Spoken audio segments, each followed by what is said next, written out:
Vivo aqui na OTV com uma revisão preparatória para o vestibular da Universidade Federal do Paraná. Amanhã é dia da segunda fase, cerca de 15 mil alunos vão fazer as provas de produção e compreensão de texto e na segunda-feira fazer as provas específicas das matérias. Eu estou aqui no lado para a gente fazer, durante cada bloco, uma das matérias. A gente vai começar falando um pouquinho da redação, que é tão importante para essa prova. Aqui comigo a gente está recebendo a professora Luciana Worms e o professor Sérgio Degrande. Gente, obrigado pela presença de vocês, uma boa noite. E a gente pode falar um pouquinho dessa segunda fase. A mítica daquela que não basta o aluno saber o conteúdo, ele tem que saber explicar, saber escrever, é a máxima? Boa noite para todo mundo que está vendo a gente. É mais do que isso, é bem mais do que isso. Ele precisa saber ler, ele precisa saber, fundamentalmente, ler comando, ficar atento ao que eles estão pedindo, isso é muito importante. Depois ler o texto e ter lido ao longo do tempo de vida dele, dos 11 anos de vida escolar. Então, muito se fala, mas é o que caiu neste ano. Não. Esse ano é o aperfeiçoamento. São 11 anos, 12, sei lá quantos, de trabalho de leitura. Aí sim, depois ele vai pegar tudo isso e vai organizar em forma de texto. Aí sim, entra quem? Entra a possibilidade, a qualidade dele produzir um texto que atenda às normas de clareza, de sentido, de qualidade. E, claro, em cima disso, demonstração de conhecimento, que é fundamental no trato argumentativo, se for o caso dos gêneros, porque aqui na Federal nós temos uma gama enorme de gêneros que, lógico, passa pela dissertação, pela narrativa, pelo relato, pelo resumo e assim por diante. Mas tudo isso incrementado com o que ele aprendeu ao longo do tempo, e aí está a Lu para dizer para a gente a respeito exatamente desses pontos fundamentais, né, das atualidades e por aí afora. Boa noite, pessoal, um prazer estar aqui. É o seguinte, o que o Degrande falou, eu gosto de resumir em repertório, né, Degrande? O aluno tem que ter repertório. Ele pelo menos precisa saber do mundo, do momento em que ele vive e todas as referências históricas, aquilo, e isso tudo vai facilitando a vida, né? Na hora que chega a prova, normalmente ninguém sabe nada, né? Bate aquele pânico e depois você vai olhando e lembra, né? Vai se acalmando, tirar leite de pedra, fala, não, veja, eu lembro disso. Né? Uma coisa que eu tenho me preocupado, inclusive eu participei de um programa aqui esses dias na OTV falando sobre isso, 25 anos da queda do Muro de Berlim, né? Ficou-se muito pensando esse ano nos quatro, né? 1914, 1924, 1964, 1950, né? E esquecemos não, né? Mas os 5, né? Os 25 anos, né? Da queda do muro, que foi algo que mudou o mundo, né? Então tem que correr para saber disso, saber quais os pressupostos e tudo mais. Bom, você aí de casa pode mandar a sua mensagem pelo @OTV Curitiba com a hashtag #VestibaNaOTV. Está com dúvida, pergunta, quer tirar alguma questão? Mande para a gente, participe. A gente vai até às 10 horas da noite tirando as suas dúvidas. Essa prova de produção e compreensão de texto é que tem o maior peso para o vestibular. Vocês estavam falando, né? Até a questão da queda do Muro de Berlim.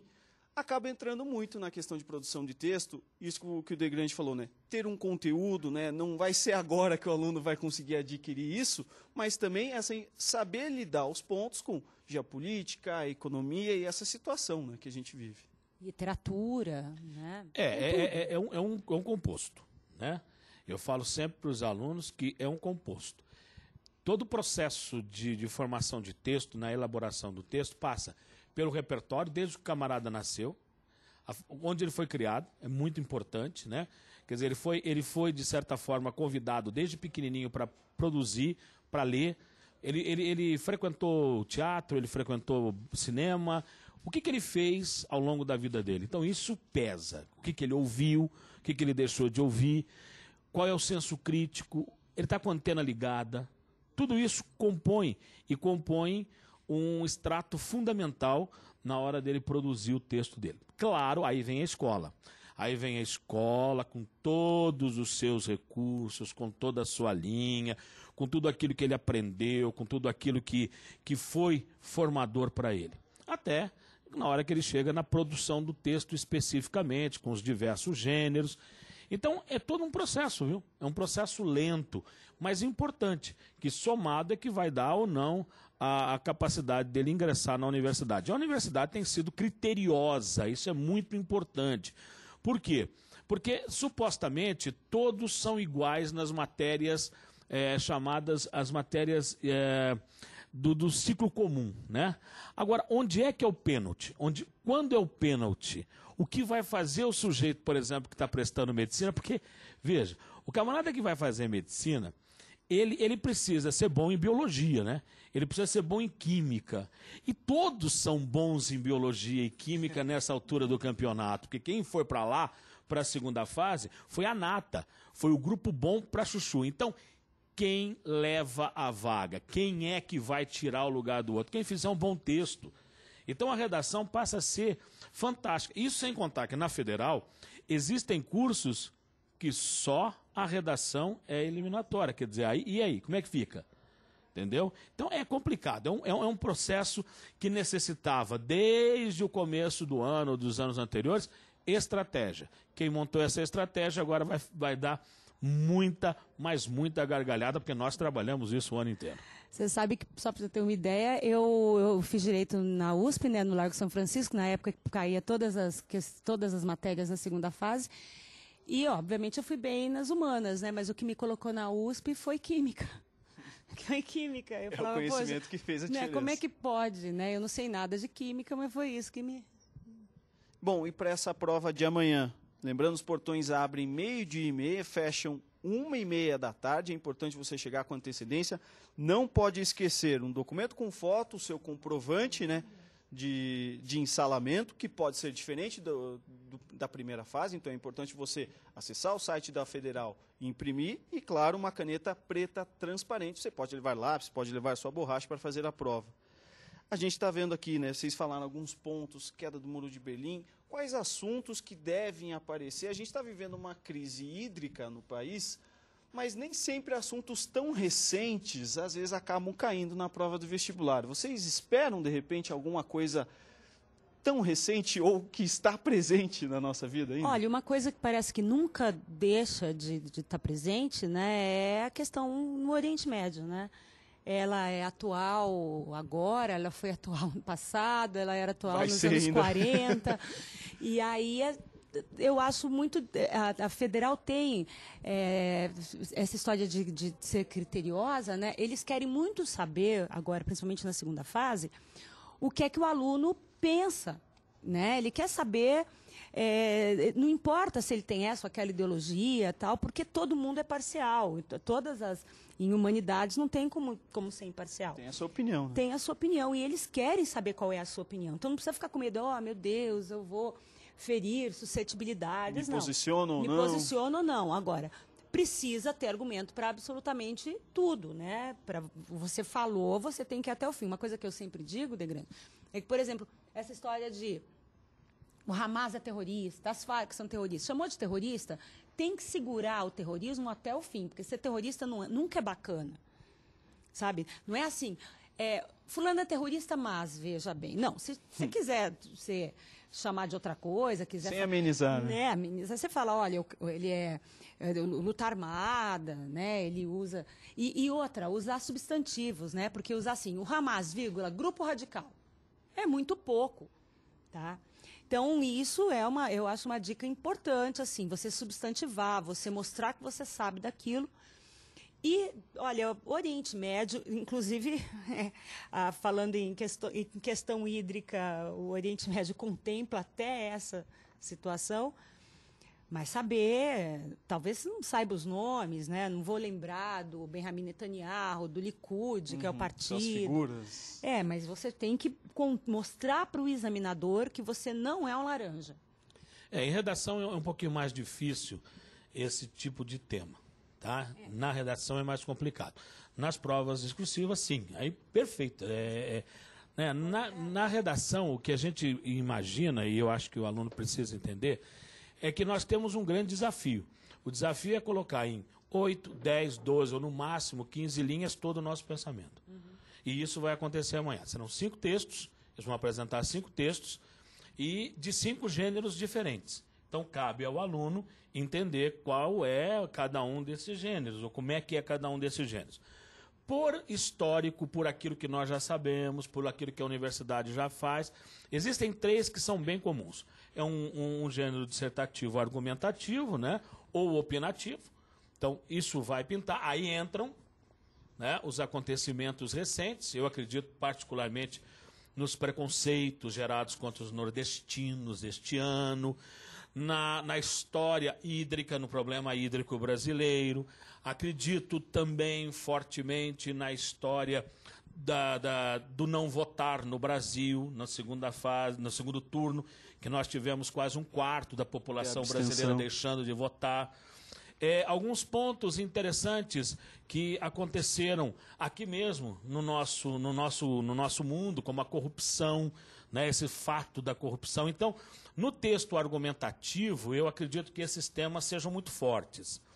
Nós vamos ter um texto opinativo, sempre oscilando argumentativo, opinativo, que pode ser uma carta. Então, argumentativo, carta, opinativo, carta, tanto faz. Isso pode acontecer, e um resumo. É aí que a coisa pega. O resumo é um grande problema para os alunos, porque eles dão um texto enorme e pedem para os alunos resumirem isso em 8 ou 10 linhas. Então, ele precisa ter capacidade de leitura, entendimento, saber discernir, tirar tudo que presta, o que não presta, limpar. Aí é o que a Luciana disse. Vocabulário, meu amigo. Quem não tiver vocabulário, quem não colocar o substantivo certo, quem não tiver sinonímia, não faz resumo, nem aqui e nem na China. Não, e escrever menos é um desafio muito maior, né? Eu não lembro qual foi, não sei se foi o Antônio Cândido, que ligaram para ele e falaram: olha, eu queria que você fizesse um texto de 30 laudas, sei lá. Aí ele falou: tá, em quanto tempo? Em 2 dias. Aí depois ligaram para ele: não, o senhor pode ficar tranquilo que são só 10 laudas. Ele falou: não, aí eu preciso mais tempo. Gente, aí eu preciso mais tempo. A gente vai para um rápido intervalo. Daqui a pouquinho a gente volta para seguir falando da prova de redação, que é tão importante. Lembrando que você pode seguir participando, mandando a sua mensagem pelo @OTV Curitiba com a hashtag Vestiba na OTV. A gente volta daqui a pouquinho com mais dicas, mais informações da prova da segunda fase da Universidade Federal do Paraná.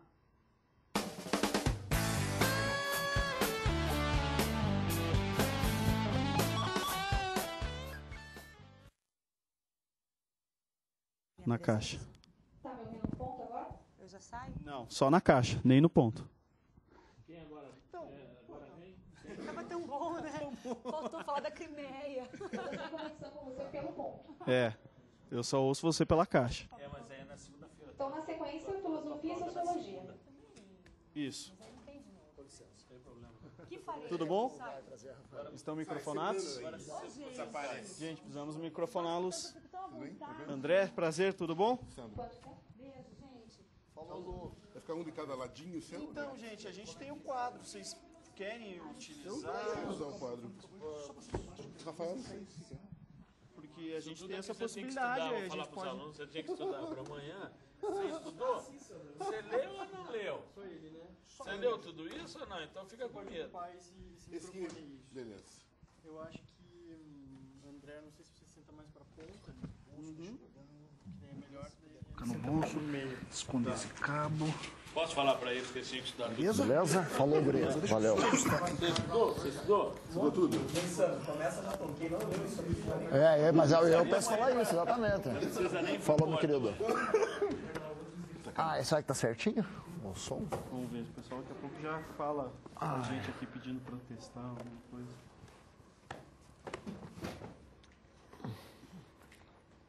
Seu microfone tá.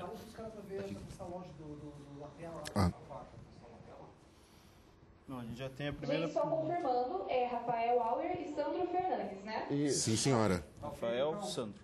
isso, Rafael. Ok. Olá, boa noite. Quanto aos tipos de canetas, não pode ser caneta escrita fina e quando estiver errado, corrige como? Deixa que eu falo. Os outros dois. Pra gente já terminar. E aí eu preciso terminar, né? Porque Claro. tá assim, pô, mas e os outros dois? É por isso que a gente... Deles. Mas aí entra na deles. Deixei porque vão ser temas complicados.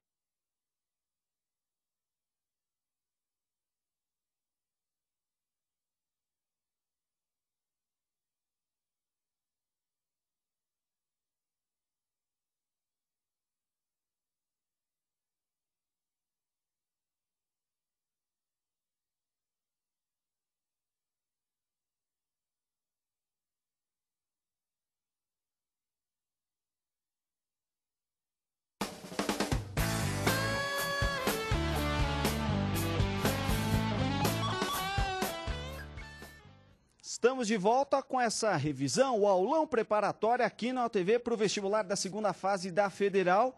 Aqui ao meu lado eu já recebo os professores Rafael Auer e Sandro Fernandes para a gente falar um pouquinho agora nesse segundo bloco, além de redação, de filosofia e sociologia, e a gente segue com o professor De Grande para a gente falar até um pouquinho. Professor, a gente já tem até inclusive a nossa primeira pergunta. O Peter Barros manda: olá, boa noite. Quanto aos tipos de canetas, pode ser caneta escrita fina e quando estiver errado? Corrige como? Presta atenção, Peter. É claro, caneta esferográfica preta. Não inventa. Preta. Sabe aquela que tem a tampinha preta? Pelo amor de Deus, é essa. Você tem. Todo mundo tem. Se não tiver, não inventa moda. Se errar, não erre. Você está entendendo? Se errar, não erre. A ideia é não errar. Para isso você faz o rascunho, para isso você pensa.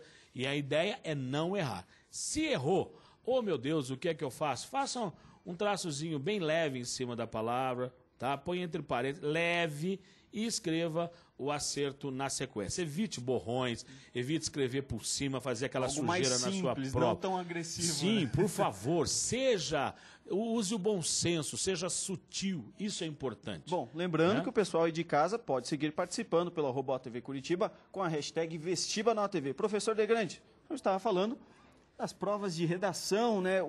Os gêneros que a gente deve ver nessa prova de amanhã. Isso, eu falei que 3 gêneros são absolutamente certos, que a Federal todos os anos pede, né? Vai pedir a dissertação, ou a argumentativa, ou a carta argumentativa, a opinativa e o resumo. Isso aí pinta mesmo, todo ano não vai ser diferente. Aí virão 2 Kinder Ovos, né? Vamos fazer a propaganda aqui. Ou seja, 2 surpresas. Que surpresa vem aí? Pode ser um relato. A universidade adora relato, né?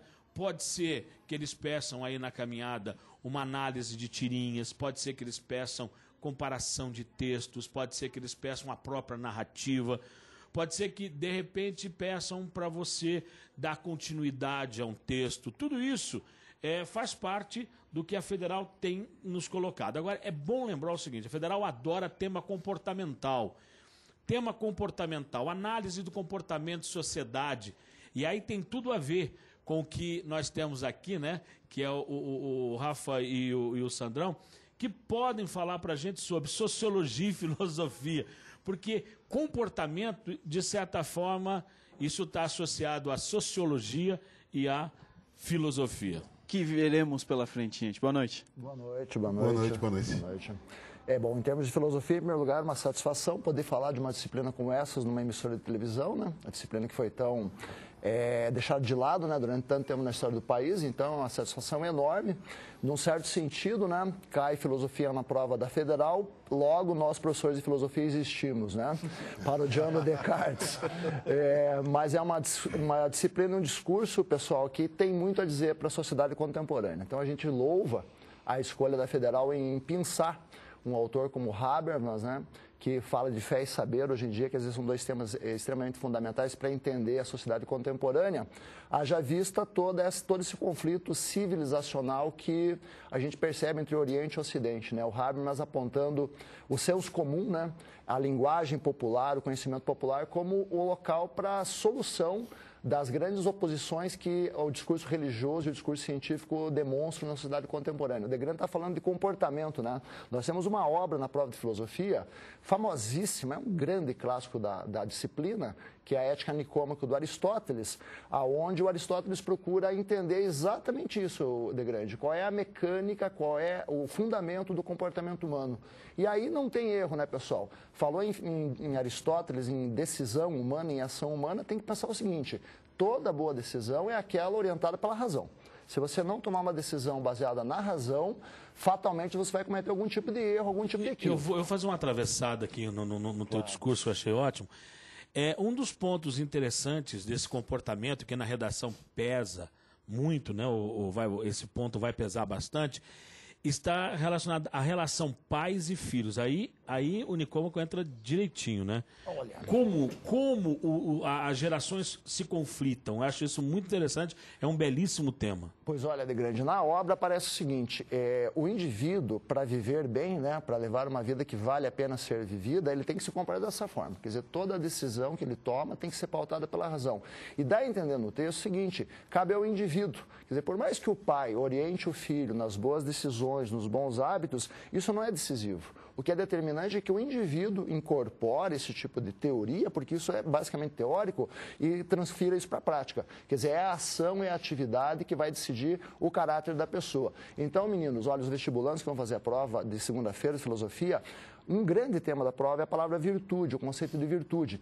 Não vacilem. Falou em virtude para Aristóteles, é atividade, é ação, é decisão, é coisa na prática. Ou seja, é a partir da prática, é a partir da atividade que se formula um possível conhecimento teórico. Por exemplo, quando se fala de coragem ou outros conceitos ou virtudes que o Aristóteles traz na obra dele, sempre o indivíduo deve agir, criar um hábito de ser corajoso, virtuoso, aquilo que o Aristóteles fala, para daí tentar elaborar um conhecimento teórico sobre o que seja coragem. Ou seja, não é o conhecimento do que é coragem, ou sabedoria, ou eudaimonia, felicidade, que é o sumo bem aristotélico, que vai levar a pessoa a ser corajosa. Mas é a atividade, é a prática dela cotidiana de praticar ações corajosas que levam ela a ser corajoso ou a adquirir um conhecimento que seja coragem. Portanto, nessa relação de pai e filho, por mais que o pai eduque, oriente, instrua, cabe ao filho tomar para si esse conhecimento e, principalmente, realizar ele na prática. Tem uma questão interessante, boa noite a todos.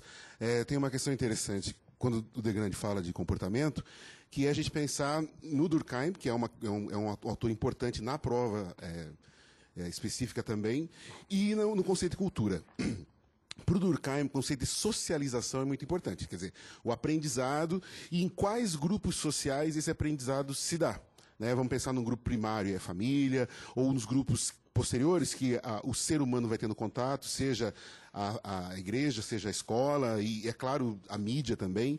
Né? Então, a gente tem que pensar, quando fala em comportamento, em como esse comportamento, nas relações sociais, o ser humano vai adquirindo, quer dizer, com a interação. Né? Então, esse processo a gente chama de socialização. E na cultura, esse processo também acontece, e principalmente quando a gente pensa na cultura como algo desenvolvido nos grupos sociais, que inclusive leva ao preconceito, né, que você falou no bloco anterior. Então é interessante a gente pensar também no processo cultural e lembrando uma coisa muito importante, e acabando com os preconceitos, que não existe cultura melhor ou pior, não existe cultura superior ou inferior, e não existe também pessoas sem cultura. Então, nesse processo de entender o comportamento social, a gente tem que pensar o comportamento sempre relacionado aos grupos sociais, né? E os problemas que isso pode gerar também. A gente tem mais uma pergunta aqui do Alex Murilo. Quais os tipos de gênero que é necessário citar a fonte? Fundamentalmente, o resumo. Não dá para fazer resumo sem citar a fonte. Análise de tirinhas. Né? Se pintar uma análise de tira, você tem que dizer o que você está fazendo com aquela tira. E olha, em gráficos e infográficos. Essas três, certamente, o sujeito precisa citar a fonte, porque, inclusive, observe o comando, viu? Quando isso acontece, o comando é muito claro, ele diz para o aluno fazer isso. Então, esses três são importantíssimos. Eu posso jogar uma bomba para os dois aqui? Eu vou jogar uma bomba para os dois. A gente está acostumado Quer ali. ver? Eu vou jogar uma bomba legal, ó. A gente sabe que um dos temas que vão pegar fogo aqui, com certeza, é o que aconteceu em 1964, né? Em 68, estudantes na rua, brigando e tal. E depois, 2013, estudantes na rua, brigando e tal. E 2014, a frustração geral. Sob o ponto de vista sociológico e filosófico, que o aluno poderia citar dessa frustração, né, que aconteceu na sociedade, reelegendo os mesmos e aqueles que um ano antes esse povo tinha ido para a rua para poder dizer fora, vai embora, não quero você mais? Eu acho que a abordagem é de movimento social, primeiro, né? Pensar nos movimentos sociais, tanto dos anos 60, de reação contra a ditadura, e como esses movimentos foram sufocados pelo regime militar, e como que no final da ditadura também esses movimentos começam a ressurgir, né? Movimentos dos operários, movimento estudantil, movimento dos negros, etc. Aí agora, recentemente, voltando ao ano passado, né, 2013, quando esses movimentos sociais, aí são vários movimentos que se unem para fazer aquele grande movimento de junho, várias bandeiras são abertas, deflagradas, e o problema é como que a organização política brasileira conseguiu sufocar tudo isso, né? A organização política brasileira, dos partidos políticos brasileiros, conseguiu, de alguma maneira, sufocar essa intenção da novidade, da discussão dos problemas com maior profundidade, e os brasileiros compraram isso na boa, né? Quer dizer, não houve nas eleições nenhum reflexo, pelo menos significativo, do que a gente viu no movimento do ano passado. Bom, do ponto de vista da prova de filosofia, pessoal, o Aristóteles, no Ética Nicômaco, coloca a política, né? O Sandro fala de movimentos sociais, a política como a disposição política, o governo mesmo, né? O Estado, a organização constitucional, como fundamental para dispor as coisas numa sociedade de modo que todos os membros da sociedade possam se autorrealizar, possam atingir a sua máxima potencialidade, né? Transformar as potências em ato linguajar aristotélico. No Habermas aparece o mesmo tema, né? O Habermas é o autor mais contemporâneo, ele aponta a democracia, né? O tema da democracia é fundamental para o Habermas, pessoal, inúmeras palavras como cooperação, colaboração, negociação de significados, divisões de mundo, sempre respeitando o ponto de vista do outro, evitando então que essas disputas que são inerentes à vida social descambem para a violência, para o vandalismo, para a guerra, para terrorismo e coisas que o valham, né? Então a democracia como o local, o espaço adequado para qualquer tipo de debate que envolva a sociedade. Eu acho que tem uma questão importante também, que é pensar no Maquiavel, né? Maquiavel, quando estrategista político, para usar a força e o poder, a virtude, né, para evitar, por exemplo, que aquelas reivindicações chegassem atualmente, né, na eleição, pelo menos. E então essas reivindicações fossem esquecidas. Quer dizer, como que o cientista político Maquiavel, lá no século XVI, pensava na estrutura do príncipe como uma estrutura de controle social. Só para fazer uma... O João Santana, será que leu esse cara aí? Professores, temos mais uma pergunta de grande. É obrigatório o cabeçalho em propostas de carta? É a pergunta da Paula. Paula, aqui a Universidade Federal do Paraná é a única no Brasil, né, que permite que você comece a sua carta pelo vocativo. Então, aquele locativo que era local, data, aquela coisa toda cerimoniosa que antecede a carta, pode ser simplesmente substituído por um senhor presidente, senhor diretor, senhor editor, qualquer coisa do gênero, e você já entra direto no corpo da carta para não perder espaço. O espaço é fundamental. Normalmente a carta aqui aparece aí com 8 linhas, então não dá para fazer firula nenhuma. Bom, gente, a gente já está terminando esse nosso segundo bloco para falar das redações. Uma última palavrinha, professor Rafael, Sandro, essas provas, filosofia e sociologia que a gente deve ver cada vez mais importância. Pois olha, o legal de ver a filosofia no vestibular é perceber que vários alunos são obrigados a ler o texto, entre aspas, né? Lá no começo do ano, e no final do ano eles se apaixonaram pela disciplina. Então isso é muito bacana, é muito gratificante ver que o discurso filosófico tem ainda algo a dizer para as pessoas. A gente pede que os alunos leiam a prova com atenção, né? A prova de filosofia ela tem um caráter ainda muito interpretativo, né? Então a capacidade de leitura é fundamental, que nem o ano passado várias questões no próprio texto já continham basicamente a resposta, e procurar usar os conceitos dos autores com muito cuidado, né, pessoal? Tem que conhecer a terminologia do autor, caso contrário o sucesso na prova fica difícil. Em sociologia, normalmente a prova é bem tradicional, no sentido de citar pelo menos os 3 ou 4 clássicos, assim, Marx, Durkheim, Weber, Maquiavel, alguns clássicos da política também, e questões bastante atuais. Então a prova ela é meio a meio, assim, bastante clássica, no sentido de usar os autores diretamente, cobrar conceitos dos autores, e a outra parte mais análise de questões atuais, assim. Então vai ser uma prova, se for igual às anteriores, bastante equilibrada. Sandro, Rafael, obrigado pela participação de vocês. Imagino que já ajudou bastante o pessoal que vai prestar as provas de filosofia e sociologia. A gente vai para um rápido intervalo. Na volta, a gente vai partir para os números. Vamos começar a falar da prova específica de matemática. Lembrando, você segue participando pelo @OTV Curitiba com a hashtag VestibaNoATV. A gente volta já com mais revisão aqui na OTV.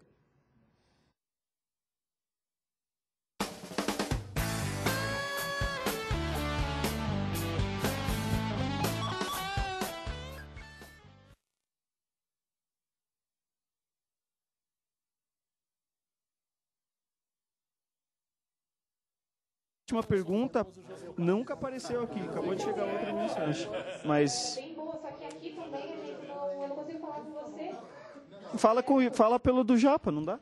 Daí eu... Tudo bom, professor? Não, já não deu tempo. É Ademir Bispo, certo? Isso. Professor, se quiser utilizar o quadro...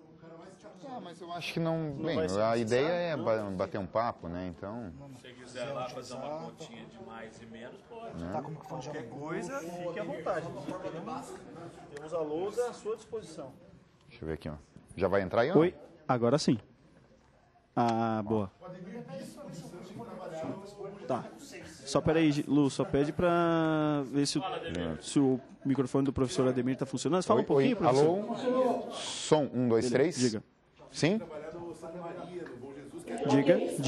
Diga. E nasci na Sexta-feira Santa.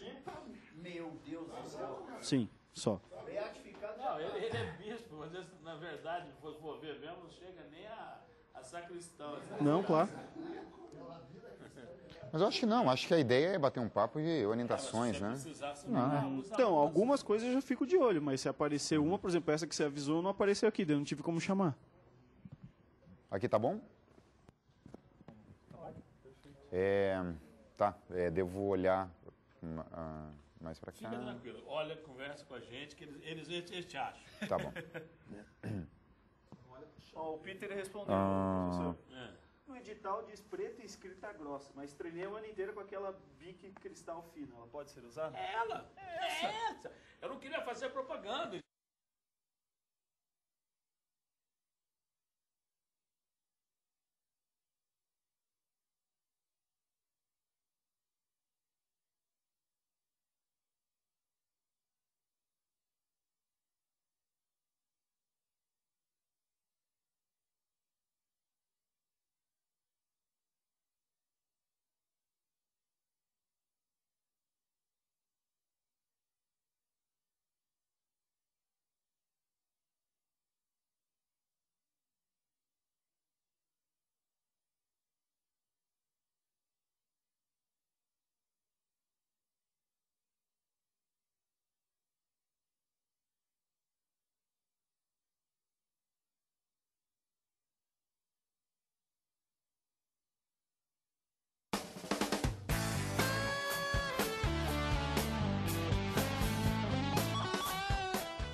Com o microfone é melhor. Estamos de volta com essa revisão, o aulão preparatório para a segunda fase do vestibular da Federal. Amanhã temos as provas de produção e compreensão de texto e na segunda-feira as provas específicas. Para a gente falar um pouquinho da prova específica de matemática, eu recebo aqui o professor Ademir Bispo. Tudo bom, professor? Tudo bem. Pouquinho antes da gente conversar, professor De Grande, o Peter respondeu, ele até mandou a mensagem. No edital diz caneta preta e escrita grossa, mas treinei o ano inteiro com aquela popular bique cristal fina. Ela pode ser usada? Você foi inteligente, é essa mesmo. Eu só não queria fazer propaganda. Aquela que trouxeram para você dos Estados Unidos, cheia de fofoca, não é ela não, é a Bic mesmo. A Bic você compra lá na mercearia do seu Zé. É essa mesmo, meu filho. Bom, lembrando que você aí de casa pode participar mandando a sua mensagem pelo @OTV Curitiba com a hashtag VestibaNoATV. Professor Ademir, o que devemos encontrar nessa prova específica de matemática? Legal, boa noite aos nossos ansiosos vestibulandos e aspirante a uma vaga da Federal do Paraná. O que esperar dessa prova na segunda-feira, nas 10 questões de matemática? Deve ser uma prova bastante equilibrada, se olharmos para o histórico das provas da Federal de segunda fase. Nós encontraremos questões um pouco mais simples, que envolvem uma habilidade menor. tendo em vista que essa prova ela será aplicada a vários cursos e cursos que obrigatoriamente exigem habilidades diferentes. Então, a habilidade esperada de um engenheiro ou de um aspirante a engenheiro, a uma vaga de engenharia, será diferente do aspirante de economia. Então, essas habilidades são diferentes e a prova é a mesma para todos os cursos. Então, o aluno deve encontrar algumas questões um pouco mais simples, de raciocínio e habilidade um pouco mais simples, e questões também que envolvam uma habilidade maior na matemática, uma habilidade maior no cálculo, com conexões de assuntos, com conexões de raciocínios um pouco mais elevado. A gente deve encontrar, por exemplo, temas considerados clássicos, como, por exemplo, de repente, a trigonometria? Certamente. Como é uma prova de 10 questões, essa prova será bastante abrangente. Algumas questões elas têm se repetido ao longo dos anos. Alguns assuntos, como, por exemplo, probabilidade. Probabilidade é um assunto que a Federal gosta bastante, gosta muito caído, de né? cobrar, tem caído bastante. A probabilidade, a análise combinatória, a própria trigonometria, como você citou. Esperamos uma questão de geometria. Pelo menos 2 sólidos. O ano passado, os sólidos cobrados foram pirâmide e prisma. Pirâmide e prisma foram sólidos cobrados. E esses sólidos podem se repetir também na prova desse ano, né? Então, a gente tem 5 sólidos que devem ser cobrados. Dos 5 sólidos, 2 sólidos devem ser cobrados. Vamos a eles lá. Pirâmide, cilindro, prisma, pirâmide, cilindro, prisma, esfera e o cone. Então, o ano passado foi prisma e pirâmide. O ano retrasado, se não me engano, a questão envolvia cilindro, né? Se a memória se não me falha a memória, envolvia cilindro.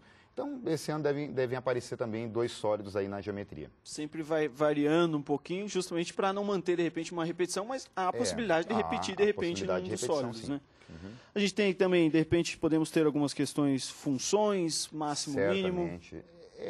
Eu não diria, talvez, com necessariamente. Necessariamente máximo e mínimo, mas certamente uma ou 2 questões envolvendo funções. Certamente. Ano passado, tivemos a questão de funções envolvendo gráfico, a função logarítmica e uma função afim, uma função do primeiro grau, bastante conhecida pelo aluno, mas não descarta a possibilidade de cair uma função do segundo grau, máximo e mínimo, com parábola.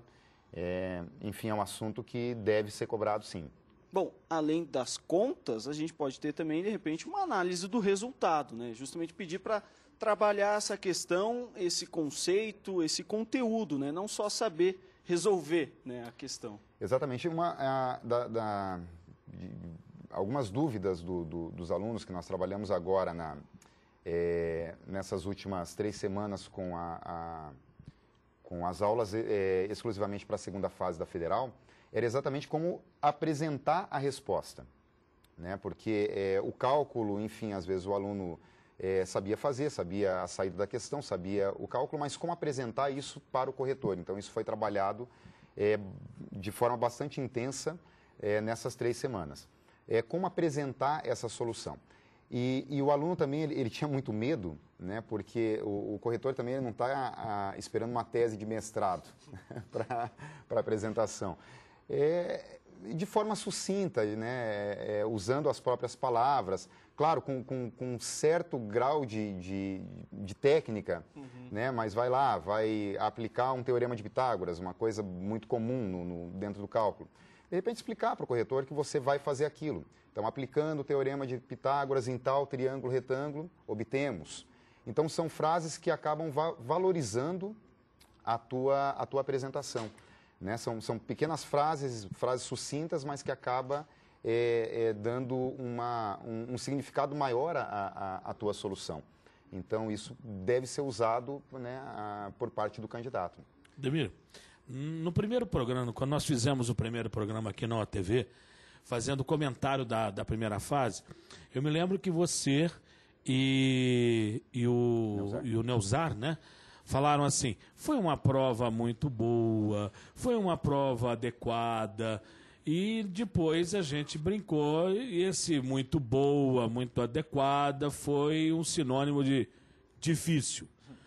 O que vem aí pela frente, que a gente poderia chamar de cabeludo? O que você acha que vai ser o ponto? Porque, como você disse, nós temos lá o sujeito que vai prestar engenharia mecânica, que é altamente concorrido, e ele vai precisar de uma questão para mostrar a habilidade dele. O que vem de mais difícil, na sua opinião, nessa segunda fase?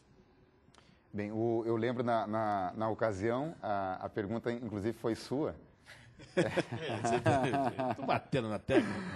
Que era a prova, e a conclusão também foi sua ainda, Grande, que a prova tinha sido difícil. Eu continuo com o termo bem elaborado. A prova da primeira fase... Matemática, quando fala bem elaborada, é difícil. Na minha opinião, ainda foi bem elaborada. Ela difícil ainda continua sendo por sua conta. Veja só, De Grande, existem alguns assuntos que eles têm um grau de dificuldade maior, um grau de compreensão mais difícil por parte do aluno, de assimilação mais difícil, e que normalmente complica a vida do aluno. Esses assuntos, como por exemplo probabilidade, é um assunto que normalmente complica. Não quer dizer que venha uma questão difícil de probabilidade, mas é um assunto que normalmente é um assunto que o aluno ele tem uma certa dificuldade para elaborar, para calcular. É difícil de tirar a prova real disso, análise combinatória também. Né? E existem questões que são um pouco mais fechadas, um pouco mais, mais tecnicamente mais fáceis de serem resolvidas, como a própria trigonometria, como a própria geometria, que normalmente o aluno se sente um pouco mais seguro para resolver. Então, eu costumo classificar em assuntos mais difíceis e assuntos mais fáceis. Né? Mas nada impede que possamos ter, né, questões difíceis de assuntos considerados fáceis. Né? Mas funções é um assunto que normalmente complica um pouco também. Então, eu acho que vai mais da habilidade do aluno com o próprio assunto. Então, é difícil de encontrar qual vai ser o assunto que vai ser mais difícil, ou qual vai ser. Eu acho que depende mesmo da habilidade pessoal do aluno em tratar com cada um dos assuntos que vão ser cobrados. Né? Mas a grande dúvida, né, eu volto a falar sobre isso, era exatamente com relação à apresentação, e aí entra também a tua área, que é a escrita. Então, a prova de matemática ela não é só apresentar números, né, mas apresentar algumas frases... Uma redação, né? Uma redação, a resposta, ela tem que redigir a resposta. Com as duas linguagens, com Exatamente. a linguagem da matemática, mas com Exatamente. a linguagem também, né, da língua portuguesa. Né? Professor Ademir, obrigado pela sua participação. Agora a gente vai por um rápido intervalo. Na volta a gente vai falar de história. A gente segue com o professor Degrande e a gente recebe o professor Maurício dos Santos. Você pode seguir participando, mandando a sua mensagem pelo @OTV Curitiba com a hashtag VestibaNoATV. A gente volta já.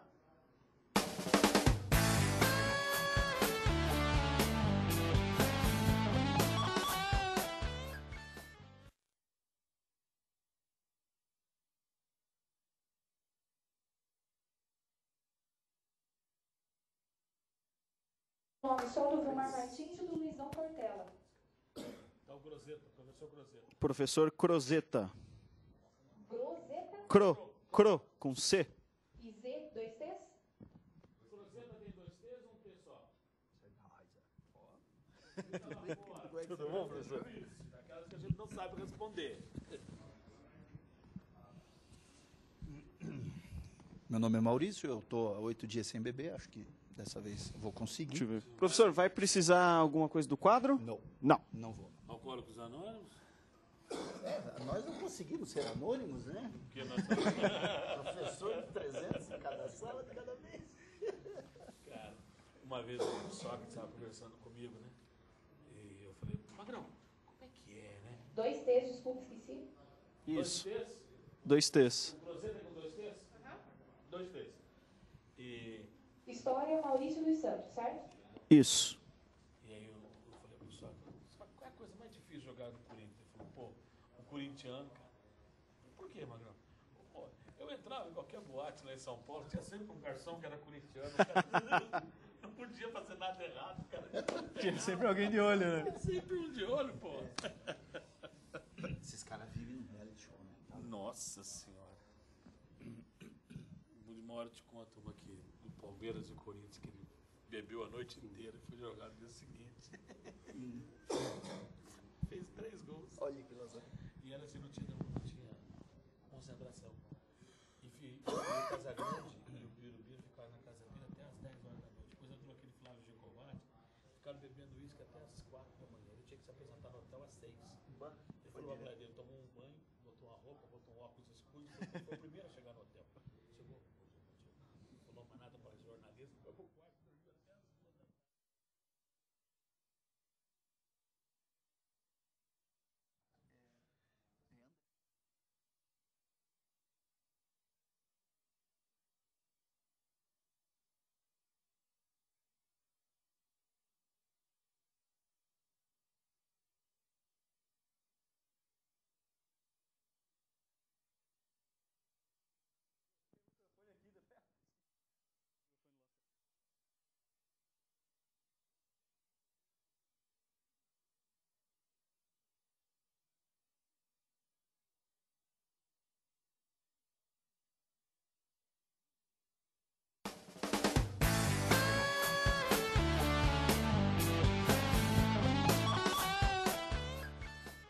Estamos de volta com esta revisão preparatória aqui na OTV. Você pode seguir participando pelo @OTV Curitiba. A gente agradece a participação da Jennifer, do Peter, do Arthur, do Lucas, pessoal que está curtindo, acompanhando a nossa transmissão, mandando as suas mensagens. A gente está falando, nos primeiros blocos, falamos das provas de redação, falamos sociologia, filosofia, na última falamos de matemática, lembrando, amanhã, prova de redação, né, produção e compreensão de texto, segunda-feira as provas específicas. Uma delas é a prova de história, eu sigo ainda com o professor De Grande e agora recebo o professor Maurício dos Santos. Maurício, boa noite. O que a gente deve encontrar pela frente nessa prova específica de história? Muito boa noite, André, professor De Grande, boa noite. A primeira coisa que se precisa ter em mente é que a prova específica de história, ela é, antes de mais nada, uma prova de comunicação. É necessário que se tenha muito claro que tão importante quanto o domínio do conteúdo específico é a capacidade que o candidato precisa ter de expressar este conteúdo de forma coesa, de forma sucinta, de forma clara. Saber escapar das armadilhas da ortografia, né? Aquelas armadilhas, né? Aquela palavra que ele não lembra exatamente como escreve, ele deve evitar fragilizar a sua resposta, cometendo um erro crasso de português. Para isso ele tem que recorrer à sinonímia. Ele precisa, portanto, ter um bom vocabulário para poder fazer bem uma prova de história. É importantíssimo frisar isso, porque, eventualmente, um candidato que vai resolver uma prova de ciências exatas, se ele tiver habilidade com os números, ele talvez, com o domínio de frases curtas da língua portuguesa e um bom domínio de números, ele consiga se expressar de forma suficiente. Mas eu entendo que numa prova de história específica, a gente está sendo avaliado também em relação à capacidade de expressão. E, portanto, é importantíssimo ter isso em mente em primeiro lugar, né? Tão importante quanto o conhecimento é a capacidade de expressá-lo. Tem até uma frase que eu cito para os alunos, eventualmente, de um filósofo chamado Francis Bacon, em que ele dizia assim: quando me perguntam o que é o tempo, se eu tiver que responder, eu não sei. Eu só sei para mim, né? Isso não ajuda um candidato que esteja fazendo uma questão discursiva de história. Saber para você, assim, é uma coisa, né? Na minha cabeça, dentro do meu jeito de pensar, eu me entendo. Pois é, mas aí você tem que construir a resposta numa prova discursiva. Enquanto que numa prova objetiva os candidatos são caçadores de respostas, porque estão ali colocadas já as redações das alternativas e cabe a ele identificar ali dentro o que está certo e o que está errado. Agora ele precisa construir a resposta.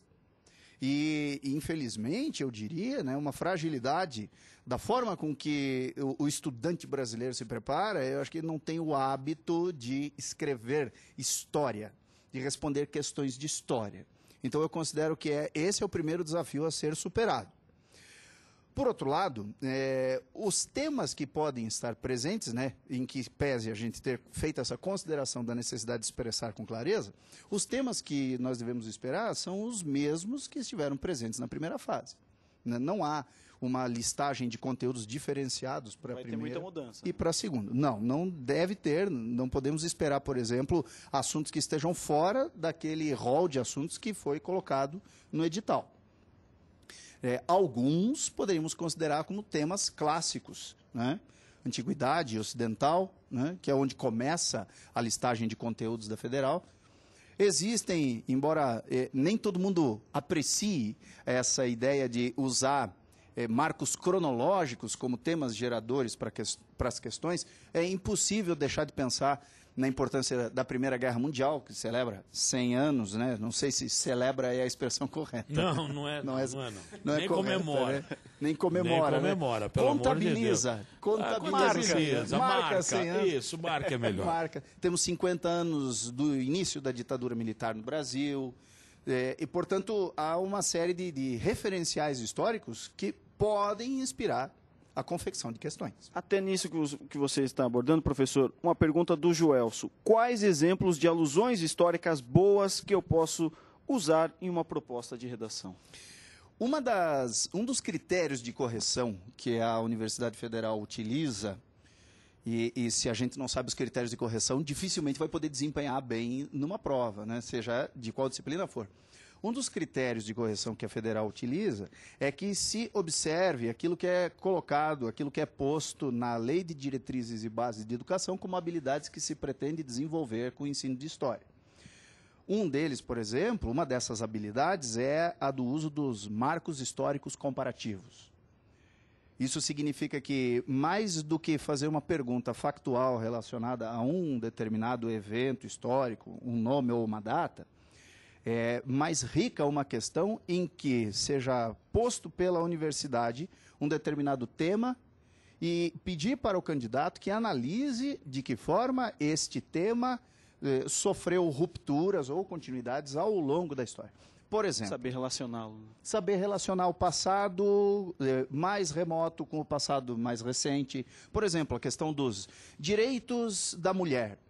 Os direitos políticos da mulher na história política do Brasil, por exemplo. Em um determinado momento da história, a mulher brasileira não tinha o direito de voto, daí ela conquista o direito de voto. Portanto, nós temos aí uma ruptura importante. Essa é uma habilidade que o ensino de história no Brasil deveria desenvolver. E, portanto... ajudaria muito a redação. Ah, é? Porque é exatamente a pergunta dele é essa. Quais são as alusões que a gente pode abrir um texto? Uhum. Eu dou um exemplo, uma revolução industrial. Certo. Quer dizer, a revolução industrial é um exemplo que serve para uma infinidade de temas que vem a seguir. Tecnologia, televisão, o consumismo, né? Tudo isso veio E ele pergunta, quais são outros que poderiam pegar nisso aí? Olha só, eu tenho aqui para mim que, em função de toda a agitação, mobilização social envolvida com as eleições, eu acho que assim, o valor da democracia, o valor da participação política popular, isso eu acho que é um tema histórico relevante. Como que o cidadão participava da política na antiguidade, na Idade Média e no presente? Fazer uma comparação entre como o brasileiro se comportava politicamente no período imperial e quais restrições de direitos ele passou durante a ditadura militar. Portanto, o que nós temos aí é um tema sendo desenvolvido ao longo da história. Essas seriam questões maduras, se elas fossem apresentadas pela Federal nesse formato, seriam questões maduras. E é exatamente o formato que a Federal vem apresentando nos últimos anos, com um amadurecimento cada vez maior. A prova de história é muito boa. A prova discursiva de história da Federal é muito boa. Ela não é factual, né? Não. Ela não tem essa preocupação com o fato, com o acontecimento histórico, mas a correlação desse acontecimento na realidade, na atualidade. É mais ou menos isso, Maurício? Exatamente. Ela vai, se ela precisa de um determinado nome e uma data, o enunciado da questão vai trazer esse nome e essa data. Essa informação para você saber utilizá-lo. Exatamente. O que você faz com essa informação é o que a universidade precisa identificar num candidato que, para sua formação profissional, precisa desempenhar de forma diferenciada na área de humanas. A informação está posta, ela é acessível, né? Agora, o que se faz com ela? Como se interpreta? né? Metodologicamente falando, eu preciso ter um distanciamento cronológico, né? Eu tenho que olhar para o passado. O historiador se debruça sobre o passado para compreender as rupturas e as continuidades. O que do passado mudou e o que não mudou. Por quê? Então, é essa riqueza que uma boa prova específica deveria abordar, né? Assim como também, mais um tema relevante, né? A paz no mundo, a guerra ao longo da história, né? Muito se propagandeou que aquilo que acabou significando depois o conflito da Primeira Grande Guerra, ela seria a guerra para acabar com todas as guerras. Seria o último conflito da humanidade. E o século XX e o próprio XXI vem mostrando que, longe de esgotar os conflitos, o que a gente está vivendo hoje é uma continuidade aparentemente sem fim desses conflitos. Então, a guerra ao longo da história, em diversos momentos, né? O predomínio, a supremacia da tecnologia na estratégia. Hoje, as guerras, elas são... As Forças Armadas Americanas usam os drones. A evolução tecnológica. Às vezes, há poucos soldados no campo de batalha, porque a guerra, antes de ser travada no campo de batalha convencional... Já não é mais necessário. Não é mais necessária, ela foi travada no campo da tecnologia, da informação, da manipulação da informação. E para ser chato, a morte do Hobsbawm. E aí? É uma o que tristeza. pode esse grande pensador, historiador, né, do século XX, XXI, o que pode isso pintar na prova agora? Hobsbawm, qual é a importância do Hobsbawm para a história? Rapidamente, professor. Rapidamente. O Hobsbawm, ele quebrou um paradigma. E o paradigma era de que historiador fala sobre o passado e o Hobsbawm falou sobre o presente, com muita propriedade. E, portanto, ele tem assim, um mérito muito grande, ele é muitíssimo respeitado dentro da academia. E, então, assim, alusões, referências aos textos brilhantes que ele escreveu, eu acho que podem ser esperadas, com toda certeza. Quem lê Hobsbawm fará uma boa prova. Professor Maurício, obrigado pela sua participação. A gente agora vai para um rápido intervalo. Na volta, vamos tratar de biologia aqui na TV. Eu te espero, a gente volta já.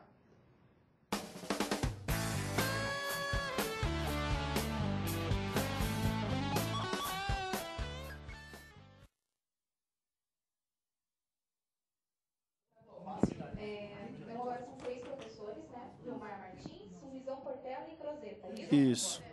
Pessoal, se vocês quiserem usar o quadro... Peraí. Crozeta e Vilmar. Ah, o Luizão não vai participar? Não. Ok.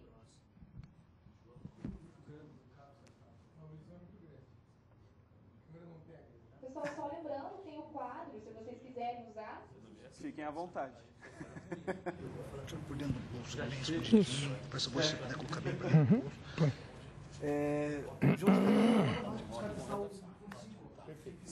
Alô, câmbio. Testando. A gente volta por redação. Então, Câmbio. De física. Física. Aí você retorna uma de grande, uma vez que todo mundo tem redação. Claro, não? Entendeu? Perfeito. Redação. Hein, Luciano? Só para você ficar a par, a gente está tentando resolver o problema com os professores de física. Qualquer coisa a gente retorna. Eu começo? Caso ele não venha, a gente volta no último bloco aí para fechar falando de redação, que envolve todos os tempos. Funciona? Essa aqui não funciona? Fica tranquilo que eu te acho. Precisa ver o meu lado, cara. Ei, eu preciso ver o meu lado melhor, senão não... Já começamos com isso. Claro, os caras passam uma maquiagem. Hein? Os caras passam uma maquiagem na gente, todo mundo, cara. Passaram rímel, base, blush. Então, você vai ver, né? Sem batom ainda. Por enquanto. Uma vez que eu passou um batom em mim, que minha boca grudava.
Estamos de volta com a revisão aqui na TV para as provas da Universidade Federal, as provas da segunda fase. Amanhã é dia de produção de texto e segunda-feira provas específicas. Dia também de prova de biologia. Aqui comigo, além do professor Degrande, os professores Vilmar Martins, professor Crozeta.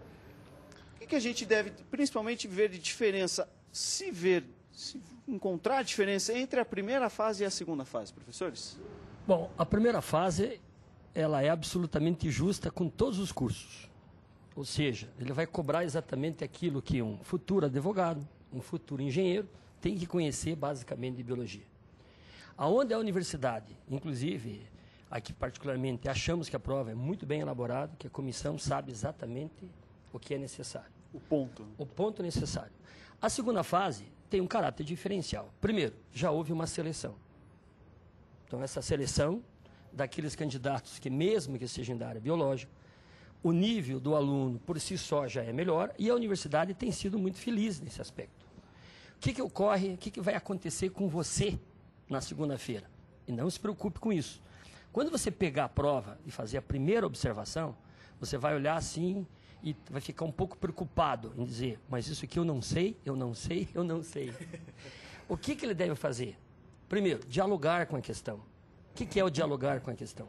Verificar o que ela está perguntando.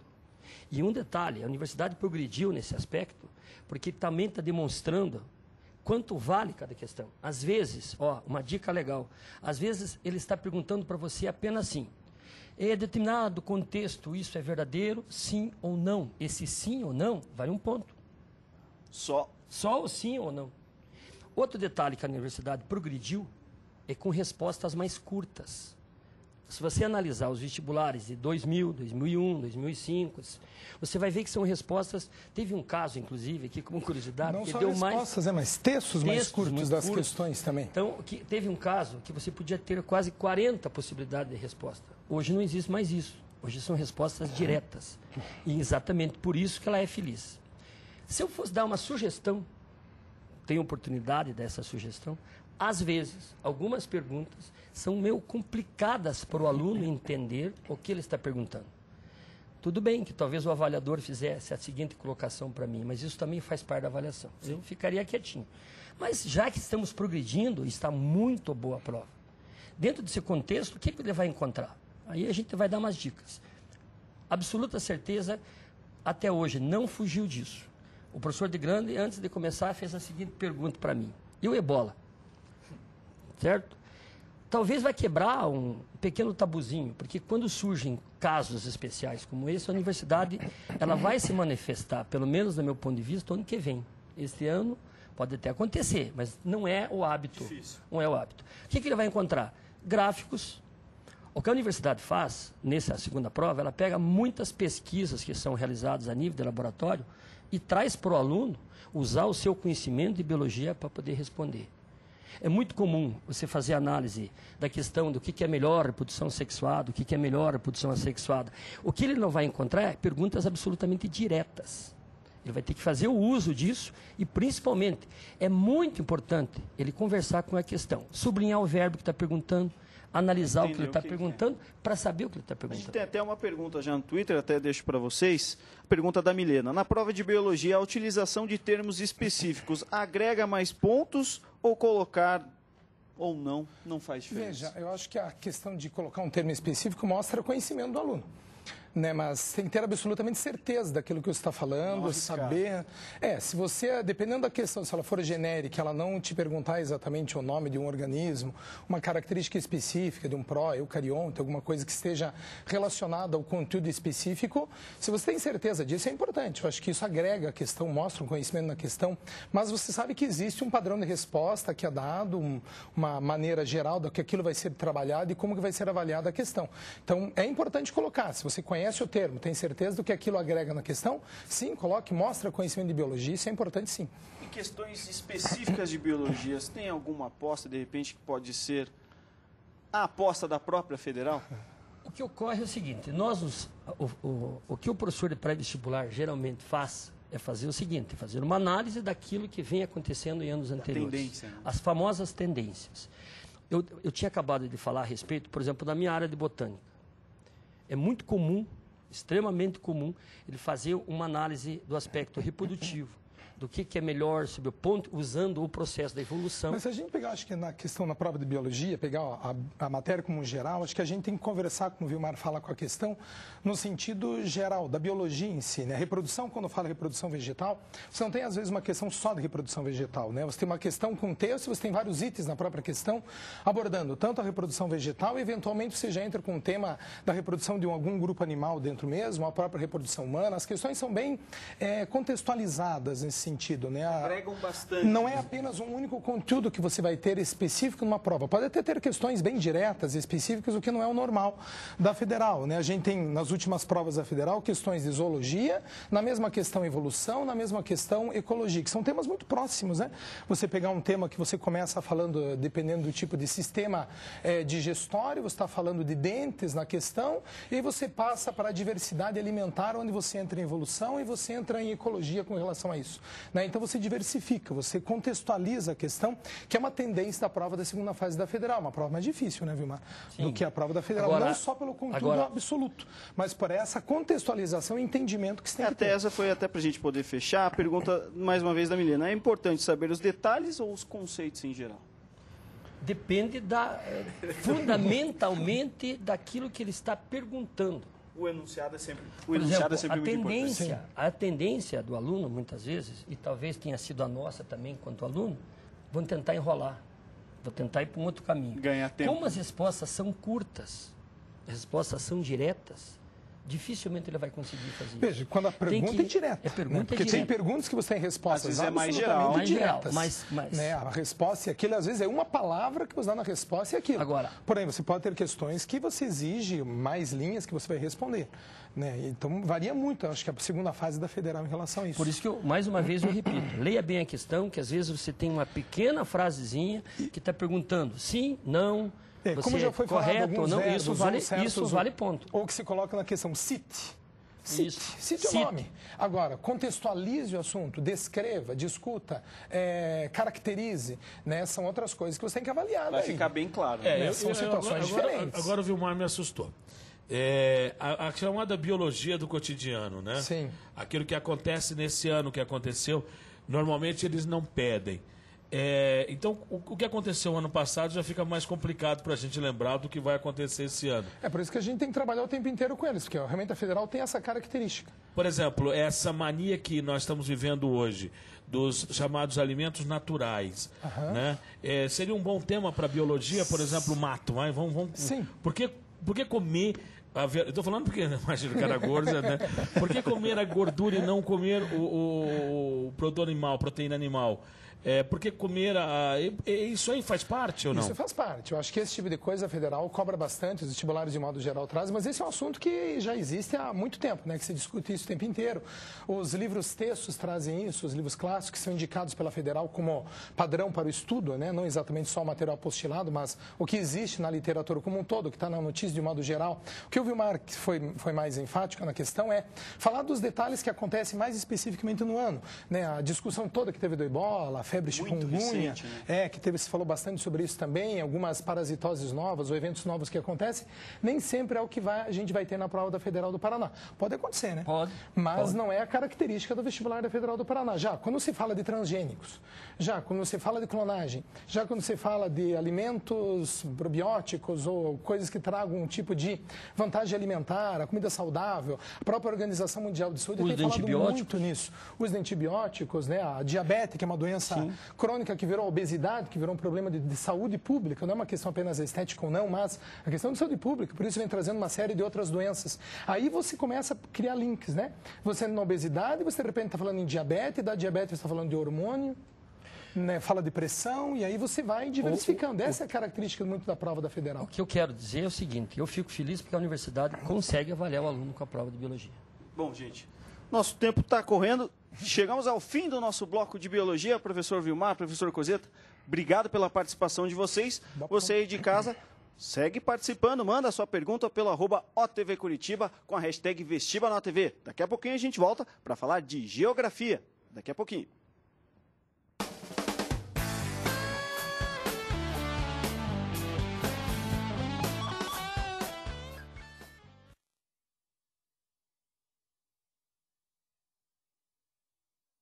temos geografia, certo? Com Márcio Quadros. Isso. Pessoal, a gente tá um tempinho um pouco estourado, porque algumas matérias demoraram mais. Só para avisar, tá? É o sobrinho do Jânio Quadros. Tá. Na verdade, não é sobrinho, é filho, mas é que não assumiram direito, né? Ele foi criado como se fosse sobrinho, mas é filho. Aquele filho de última hora. Você não tem nada a ver com a família Quadros? Estão daqui, pô. É pior que sim.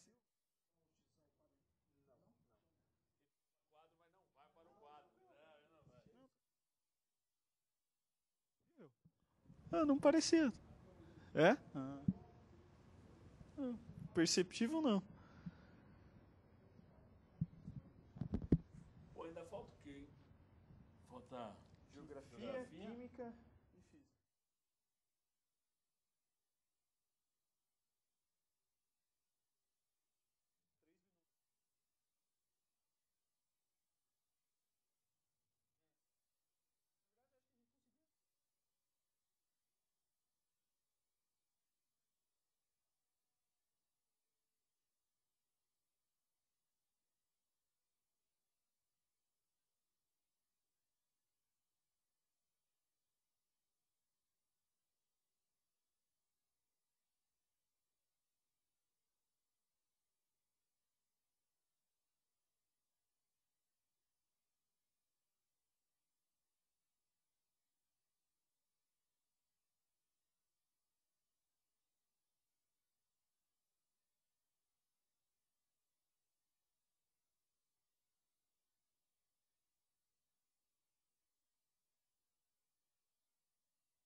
Estamos de volta com esta revisão para a prova da segunda fase da Universidade Federal do Paraná. Amanhã é vez da prova de redação, na segunda-feira as provas específicas. Lembrando, obrigatório, documento com foto, comprovante de ensalamento e uma caneta preta transparente.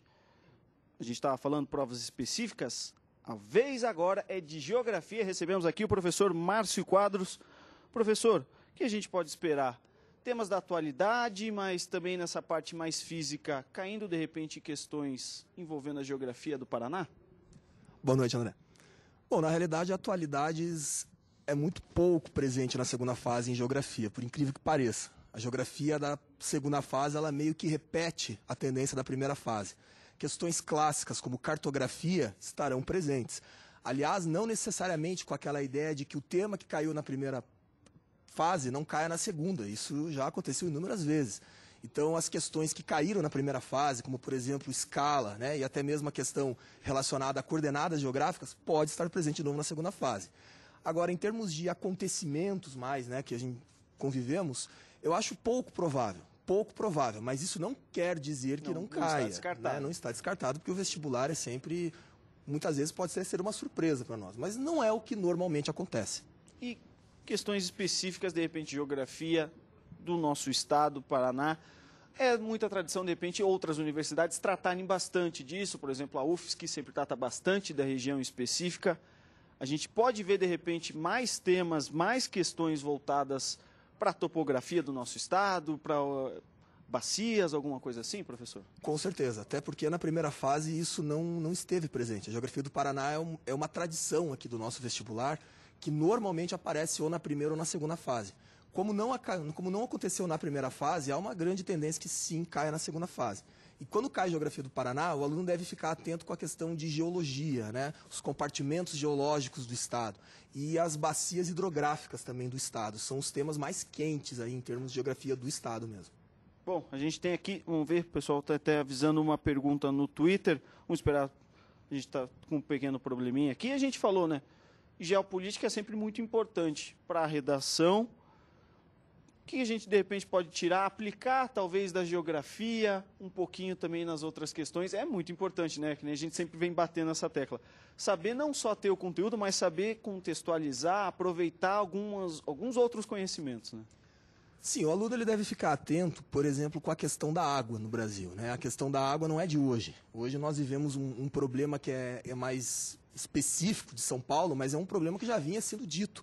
Inclusive é um problema no mundo inteiro hoje, né? Várias partes do mundo, ninguém hoje tem uma segurança hídrica, podemos dizer assim, não só pela ausência dos recursos muitas vezes, mas pelo menos principalmente pela falta de um gerenciamento adequado. O tema da água, como geração de energia, como consumo, isso é um tema forte que pode José aparecer. Afonso pergunta, quais são os temas fortes? A gente pode listar, de repente, você falou da água, tem mais algum que a gente pode colocar nesse mesmo patamar, de repente são pontos para ficar bem atento?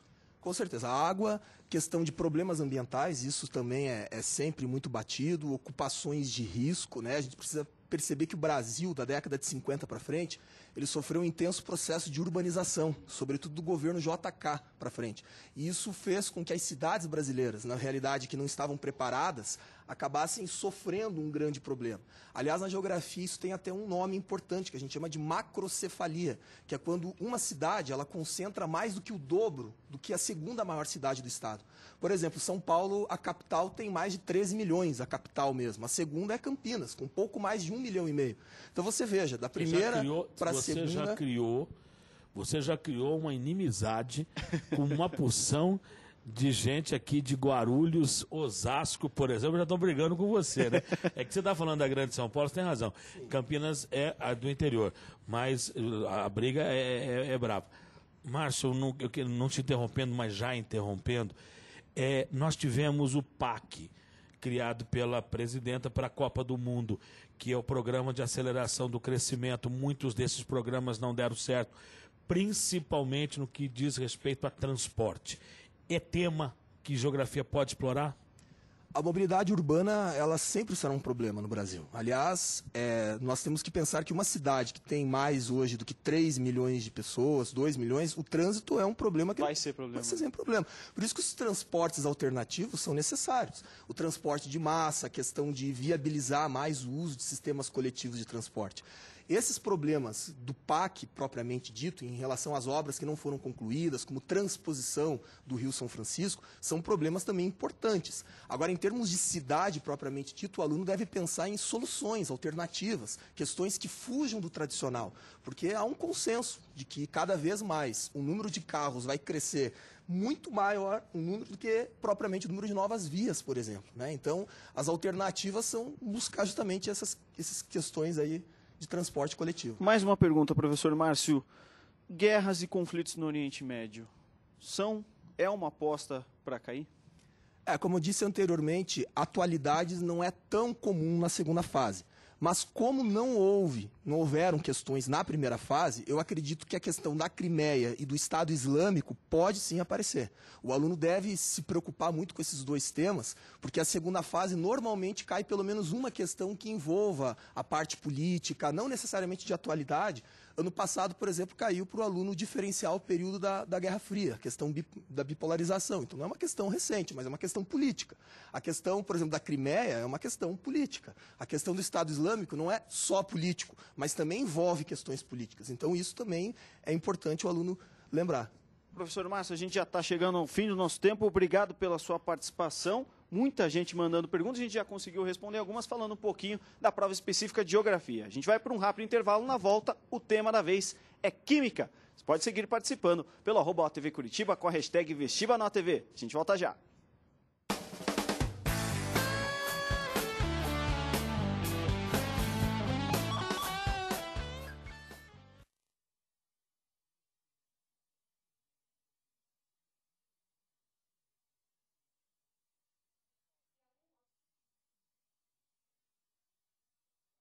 Espera aí. Química com Oswaldo Galego Campos também. Química com Oswaldo.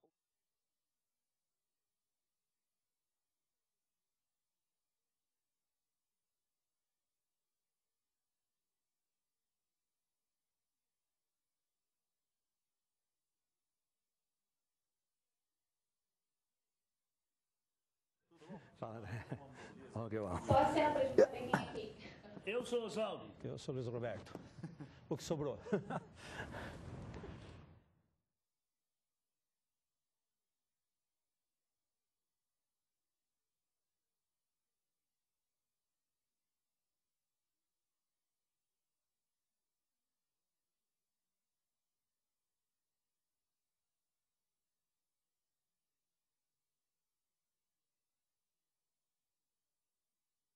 Outra pergunta me alertou. Eu uso caneta 0,8. Ela é considerada fina ou grossa?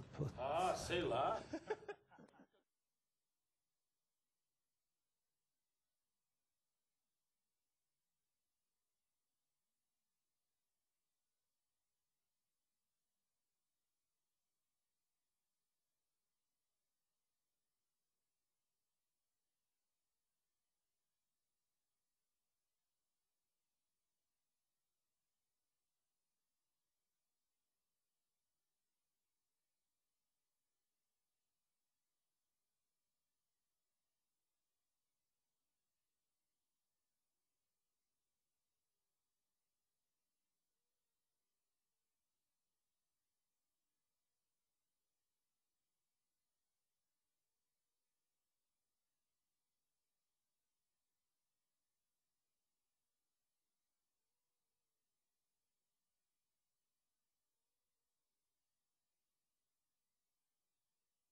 Estamos de volta com o aulão, a revisão preparatória aqui na OTV para o vestibular da segunda fase da Universidade Federal do Paraná. O tema desta vez é Química. Recebo aqui os professores Luiz Roberto Lima, Oswaldo Galego Campos.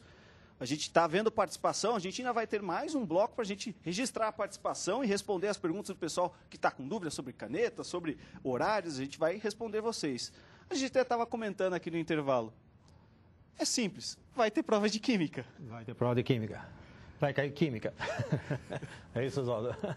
Vai ter prova de Química. Sim, com bastante equilíbrio. O que a gente pode falar, de repente? Temos temas fortes, coisas que são prováveis. Qual que é a popular, a famosa tendência? Tradicionalmente, na segunda fase da Federal, sempre envolve alguma coisa de equilíbrio químico. E eu coloco como um assunto bastante interessante. Eu não sei qual é a posição do Luiz, mas eu coloco um assunto bastante importante. Eu acho assim, analisando os últimos anos da Federal, o que aconteceu? A segunda fase, ela não foge muito do assunto da primeira. Sempre incrementa alguma coisa que deixou de cair na primeira, enfim. Mas, por exemplo, eu espero que venha aparecer novamente questão sobre gases, que apareceu na primeira lá, sobre o gelo que queima e tal. E principalmente as questões envolvendo equilíbrio, como o Oswaldo falou. Caíram na primeira fase questões tanto na parte de orgânica quanto inorgânica, envolvendo equilíbrio, cinética química, deslocamento de equilíbrio. O que a Federal gosta assim, é que o aluno seja direto, que ele fale muito em poucas palavras. Então, não enrole, né? Chegue lá e responda de uma maneira que você saiba que o corretor possa entender o que você escreveu. Ganhar linhas não necessariamente é ganhar resposta. Exatamente. Então, não adianta, como diz o popular, encher linguiça, né? Então, vai lá e responda direto. Se a pergunta for, qual é o apresentador? Responda, o apresentador é o André. Acabou. Né? Agora, se ele perguntar em que canal o André trabalha e tal, aí você vai falar. Fora isso, não fale o que não foi perguntado. Né? Mas isso nada impede que você faça, por exemplo, um trajeto para chegar na resposta. Vamos supor, ano passado tinha lá a fórmula plana. Nada impede que você faça a fórmula estrutural eletrônica antes para depois chegar na plana. Isso não é pecado nenhum. Não foi pedido, mano. Mas não foi pedido, mas você precisou para chegar nela. Né? Agora, a partir dela, nada mais é necessário. Né? Dentro da química orgânica, nessa mesma linha do Luiz, às vezes pede fórmulas moleculares, tem que entender que a pergunta é molecular. Pode ser estrutural ou forma de bastonete. Então, você tem que tomar o cuidado com o enunciado. E por falar em química orgânica, eu acho que você deve se preocupar com uma questão que envolva, assim, identificação de funções químicas. Se a identificação de funções químicas não vier, com certeza vem isomeria. Aí, na isomeria, você tem que tomar o cuidado com as possíveis perguntas que podem ser de várias formas. E aí nós temos que tomar o cuidado em verificar se ele pede representação, ou ele pede o nome dos seus isômeros, ou até mesmo quantos possíveis isômeros. Aí você tem que tomar o cuidado com a leitura. É fundamental entender o comando do enunciado. É mais ou menos por aí, professor? Eu acho que um bom esquema é 80% da questão resolvida. Né? Na parte orgânica que o Oswaldo falou agora, se ele pedir a fórmula estrutural, monta estrutural. Se ele pedir quais funções tem, então responda as funções. Mas sempre, exatamente, responder conforme o comando da questão. Né? Eu acho que na parte de inorgânica, o que não deve faltar é o cálculo estequiométrico, que essa expressão deixa todo mundo com medo, né? Eu sempre polêmica. Digo, cálculo estequiométrico é difícil no começo, depois vai piorando e vai embora, né? Não, mas não é. Né? Então, a questão de cálculo vem com certeza, uma ou outra. Não esquecer que qualquer equação que apareça para você, seja para identificar funções ou calcular, verifique se ela está corretamente balanceada. Né? Se os reagentes e os produtos estão na mesma proporção, em número de átomos ou em massa, não necessariamente em número de moléculas. Né? E lembrar as funções do catalisador, escalas de pH, o pKa, que caiu na primeira fase, que foi a questão, acho eu, a mais difícil, né? Que foi o pKa. Acredito que possa cair de novo. Né? A radioatividade nunca falhou. Senti falta na primeira fase de alguma coisa de eletroquímica, tipo metal de sacrifício, aquele que protege contra a corrosão. Vem para a segunda fase? Espero que venha. E eu acredito, junto com isso aí, também deve vir reações orgânicas. Eu acredito muito em oxidação. A oxidação pode ser de várias formas. Eu destaco duas: de alcenos e de álcool. Dentro dos alcoóis, eu chamo a atenção do etanol em função dessa campanha que existe. Se beber não dirige, se dirigir não beba, porque eles podem fazer alguma pergunta que faz uma interação entre o aspecto químico e também a influência desse fator. Dentro disso que você falou, professor, a gente pode esperar, ou deve esperar, conceitos químicos, de repente, sendo utilizados para explicar fatos do cotidiano? Eu tenho quase que certeza que se a prova for um pouco mais atualizada pelas tendências que existem, com certeza deve ter alguma coisa. Apesar de que a federal ainda não tem essa característica, essa tendência. Mas isso não quer dizer que as provas também anteriores não foram bem feitas. Por favor, não entendam que é uma crítica. Eu acho que seria muito interessante, até porque a própria população teria mais interesse até em entender química, que é uma matéria maravilhosa. Então, é aí que eu queria chegar. Foi bom. A química do cotidiano, né, e a química tradicional. Vamos chamar assim, né? A química tradicional. A química conceitual. O que é mais difícil para o aluno? Amanhã ele vai fazer uma prova. É mais difícil para ele trabalhar a química conceitual ou a química do cotidiano? Se essas questões aparecerem, o que vai dar mais trabalho? Olha, eu acho o seguinte, De Grande. Continuando na pergunta do André, por exemplo, quando você pede sobre metal de sacrifício, proteção contra a corrosão de metais, você está super atual. quando você pede um cálculo estequiométrico, por exemplo, em relação à quantidade de álcool que uma pessoa pode ingerir para ficar dentro da lei ou fora da lei. Isso é bem possível aparecer. Então, é bem cotidiano. Eu te diria o seguinte, De Grande, não vejo maior dificuldade entre a química do cotidiano e a tradicional, porque ambas são coladas. O que eu vejo maior dificuldade, às vezes, é no português da pessoa que vai interpretar. Quando ela lê a questão, ela não interpreta o que significa, o que tem que fazer aquilo. Então, se essa pessoa perceber que o enunciado está pedindo isso, ela vai resolver independentemente, entendeu? Então, a relação, por exemplo, um enunciado do cotidiano, né? Que ele explica lá o uso, por exemplo, a termoquímica, que é bastante cobrada no vestibular. Então, ele pede lá qual dos 4 combustíveis é o menos poluente, né? Então, é uma pergunta cotidiana, que combustível eu vou usar para poluir menos. Mas eu tenho que calcular o quê? Qual deles produz a menor taxa de gás carbônico para uma mesma quantidade de energia? Isso é química fundamental. Isso, aí respondendo a sua pergunta. Se vier essa parte conceitual que o Luiz falou, e associado, por exemplo, com uma reação que envolva estequiometria, que também o Luiz disse, aí torna-se um cotidiano conceitual com dificuldade. Entendeu? Aí depende muito da forma como acontece. Por via de regra, a conceitual é mais complicada para o aluno quando envolve que as provas que têm reações químicas e os cálculos em si. A pergunta só conceitual, eu acho que ficaria mais fácil no cotidiano. Apesar de que nós não temos o hábito de falar a química do cotidiano na forma como deveríamos. A gente às vezes sempre vê muito essas questões. A gente pode ter respostas meio certas, expus o raciocínio, alguma coisa pode valer, o pessoal deve de repente se preocupar em ter uma explicação, e de repente mostrar. Como é que a gente pode ver isso? Aquilo que a gente já comentou antes ali, observar bem o comando da questão. Se a questão pediu calcule, faça os cálculos e tal. Se a questão pediu qual ela vai exigir uma resposta no final. Determine. Então, tá. Todo esse sistema se vale daquilo que eu acabei de falar por De Grande.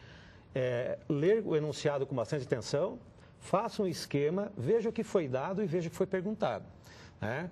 E responda exatamente aquilo que foi perguntado. O que você fez para chegar até a resposta do que foi perguntado é válido, entendeu?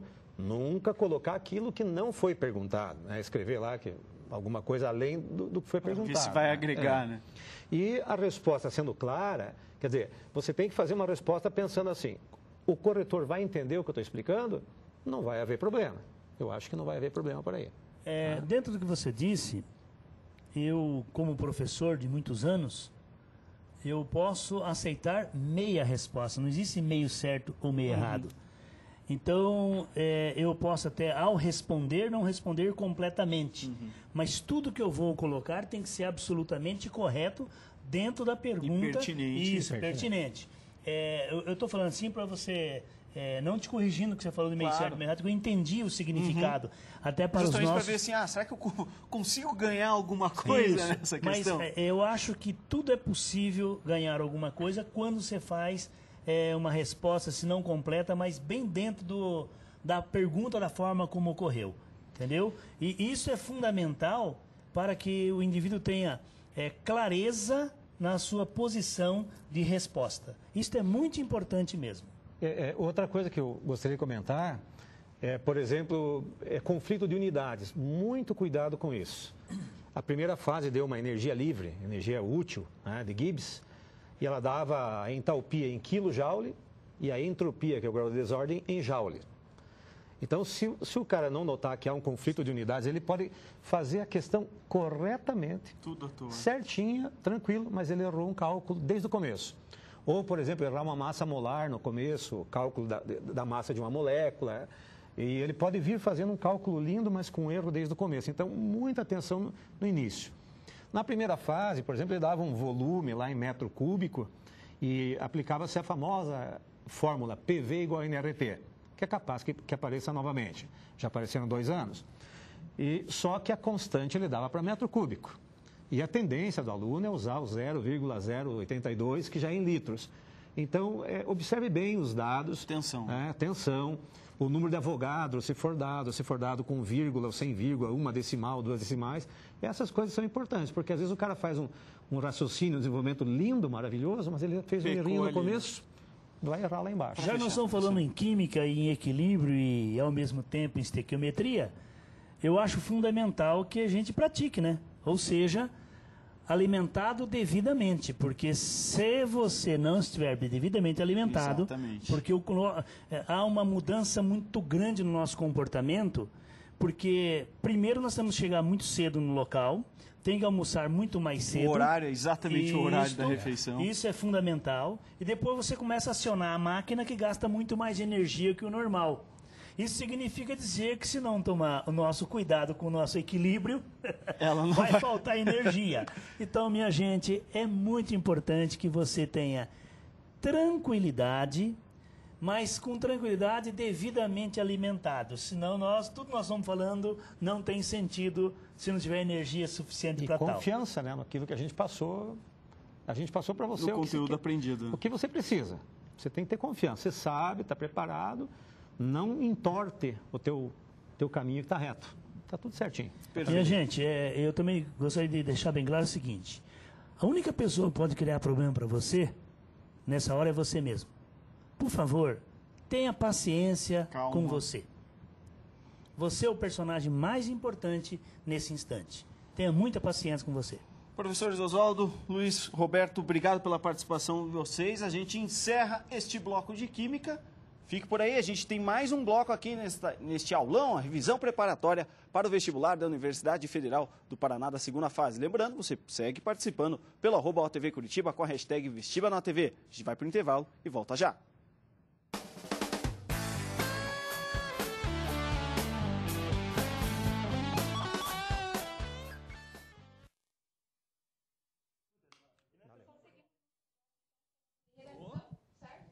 Isso, exatamente. Então, teremos 7 minutos, ok?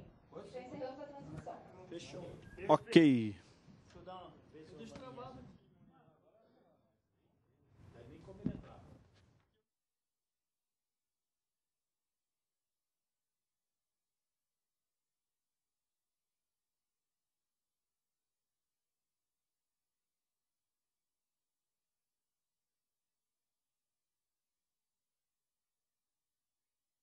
Eu e o De Grande. Tá na boa. O De Grande tá fofinho. Mais? Adoro esse menino aqui. Aí, deu? Oswaldo, Deus abençoe. Oswaldo, eu me arrepio. É isso aí, Tiago.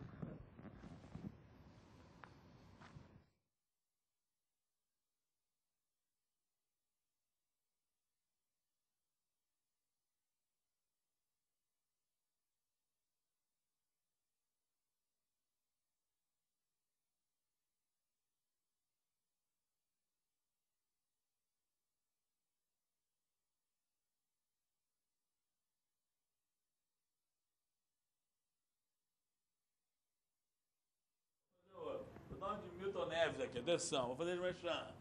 Sabe a Bic? Pode ser também a John Faber, não tem importância. Qualquer uma, vai. Transparentinha, essa é azul, vai na preta.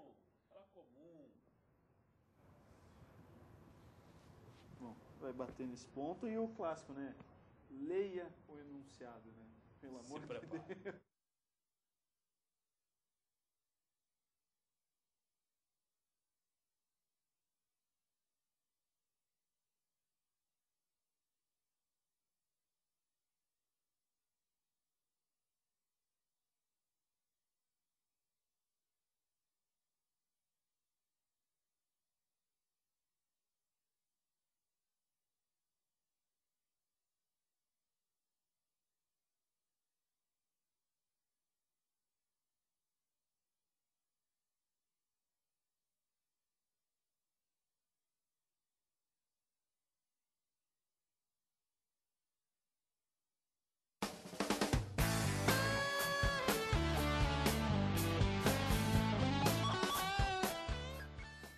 Estamos de volta com o nosso último bloco do nosso aulão, a revisão preparatória para a segunda fase do vestibular da Universidade Federal do Paraná. A gente passou pelas redações, pelas provas específicas.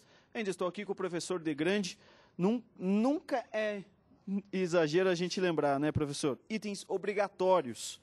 Documento com foto, comprovante de ensalamento, que pode ser diferente da primeira fase, então não custa checar, acesse o site da Universidade Federal, e caneta preta transparente. A gente teve muita gente fazendo perguntas sobre isso, né? Inclusive a Daniela mandou, gente, desculpa mandar, mas a pergunta do outro vestibulando me deixou preocupada. 0,8 é considerada fina ou grossa? A gente chegou, é grossa. Mas, gente, é simples, né, professor Degrande? É aquela simplesinha. Vamos fazer um merchan aqui. Bic, John Faber, aquela transparente. Você sabe por que tem que ser grossa? Para que eles possam entender é que as respostas são escaneadas. Então, quanto mais fortes elas forem, mais visíveis elas serão no scanner. É por isso, absolutamente não há nenhum outro motivo. Tá? E transparente é porque nós sabemos que há fraudes. Infelizmente, o que não falta é bandido, né? E muita gente pode utilizar isso aí da má fé e fazer malandragem com uma caneta que não seja transparente, colocando ali, sei lá, uma maneira de escuta, etc. É por isso, só. Então é muito simples, não precisa conversar muito não. São 14.594 alunos, quase 15 mil classificados para essa segunda fase. Os portões abrem 12h30, fecham 1h30 da tarde. O professor Oswaldo até falou, é importante saber programar o seu dia, se alimentar, ir para as provas, né? Domingo e segunda-feira, amanhã produção de texto, segunda-feira as provas específicas. Celular, eletrônicos, relógios, o pessoal recomenda que não se leve. Se você levar, claro, vai ficar lacrado. E a gente falou bastante quase em todas as matérias, né, professor Degrande? Cuidar e prestar atenção com o enunciado que é pedido. Primeiro, né, antes de repente, já se desesperar com a pergunta, identificar o que ela quer. Né? E amanhã nós vamos ter as cinco redações, 5 produções, né? Eu acho assim, leia com cuidado, com tranquilidade, não fique muito preocupado quantos minutos você vai ter por redação. Na verdade, você vai ter aí perto de 46 minutos por redação. Mas se você hoje for dormir pensando nisso, você acaba não fazendo. Você não dorme. Você não dorme. Agora, cá entre nós, 46 minutos para fazer uma redação de 10 linhas, 12 linhas, é muito tempo. Você ganha tempo, né? Em uma, compensa na outra. Claro, por exemplo, algumas são muito rápidas. Você, no resumo, por exemplo, você bate o olho, lê devagar, faz a decupagem, vai sobrar um elemento. Em cima disso, você vai fazer uma paráfrase. Lembra que o resumo é reescrita com as próprias palavras. Então, para isso entra o vocabulário. Então, você cita, depois você mostra o que o texto quis dizer, sem cópia. Muito cuidado para não copiar, né? E fazer o seu trabalho. Aí é rápido, acaba sendo bem rápido. Professor, você até falou da questão de cópia. Preocupações ou coisas para se ter na mão, atento, para não zerar a prova? O que é realmente aquela... Olha, se eu for para esse caminho, não zerar a prova, preste atenção. Fugir à proposta temática. Então, pediu para você escrever sobre banana, não fale sobre maçã. É óbvio. Fugiu, 0. Outra preocupação muito grande da banca. Fugir, aí pode ser problemático. Fugir ao gênero pedido. Então, por exemplo, eles pedem para você fazer um relato. Olha, relato e narrativa comum são muito próximos. Lembrando que o relato é uma narrativa cheia de descrições. Quanto mais descritivo for o elemento, mais relato ele será, menos historinha ele será. Então isso é problemático. Errou o gênero, dançou. A né? Daniela até agradece, professor, a resposta e pergunta, é possível pintar um gênero totalmente novo, totalmente diferente na produção? Pode, claro. Por exemplo, pedir uma resenha. Até hoje não foi pedido resenha na Universidade Federal do Paraná. Resenha nada mais, nada menos do que uma análise crítica de uma obra. Por exemplo, nós temos aí os contos do Machado. Aí o sujeito bota um conto do Machado e pede uma resenha. O que você tem que estar preparado para isso? Colocar o título, fazer um breve resumo, mas breve mesmo, tipo 1 ou 2 linhas, e tecer comentário crítico sobre aquele conto. Isso é um gênero que até agora não apareceu. Não apareceu, por exemplo, uma notícia. Aí ele pede para você fazer uma notícia, uma reportagem. Na verdade, é muito mais um texto narrativo, que você vai contar a história dentro daquilo que você está acostumado a ver num jornal, né? Sem muita firula. Isso também é um gênero que, de repente, pode aparecer. Eu não acredito em gêneros tão surpreendentes assim. Mas como o edital diz todos os gêneros, isso quer dizer que todos que estão na praça podem cair. Professor, a gente já está chegando ao fim da nossa transmissão. Queria agradecer por ter me acompanhado durante todas as disciplinas. A gente acho que conseguiu, pelo menos, ajudar um pouquinho o pessoal de casa aí que estava com dúvida, alguma questão. Obrigado pela sua presença e boa prova para todo mundo nesse domingo e segunda-feira. Foi um grande prazer estar ao seu lado. Você é um grande apresentador.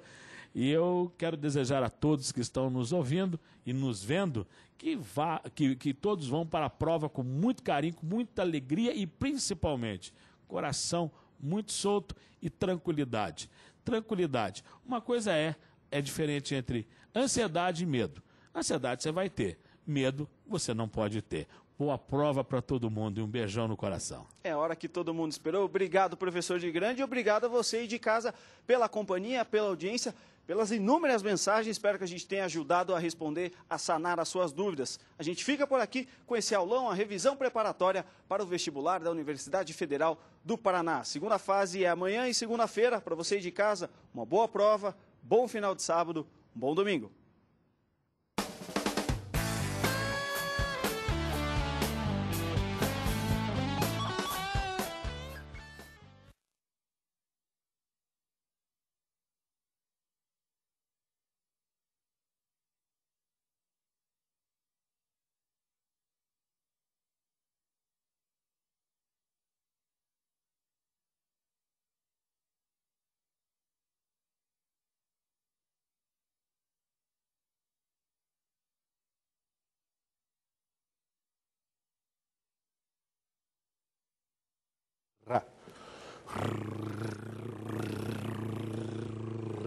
Bom.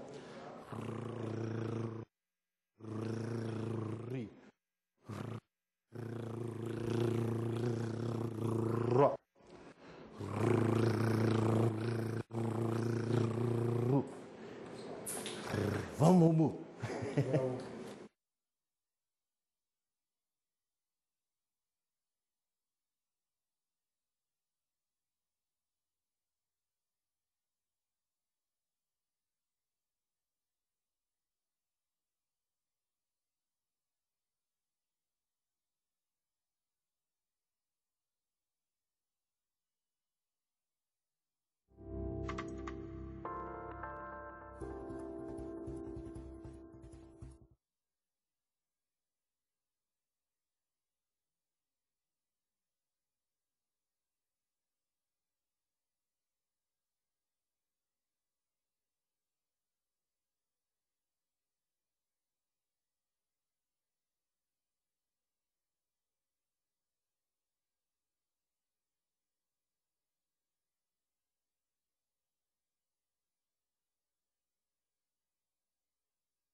Nosso programa, nossa TV, estamos saindo agora e...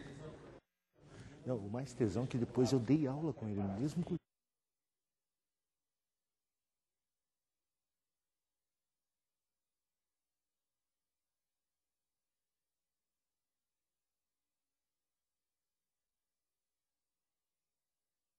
Eu se livrar do vício. 2 vícios, não largo da TV e não largo da aula. Dou aula na universidade, agora não dou aula. É comigo? Eu tô pronto. Sei, tá todo mundo puxando câmera, puxando cabo. Tá uma loucura esse negócio aqui, meu. Mas qualquer coisa a gente começa com uma e vamos com uma, cara. Isso é de menos.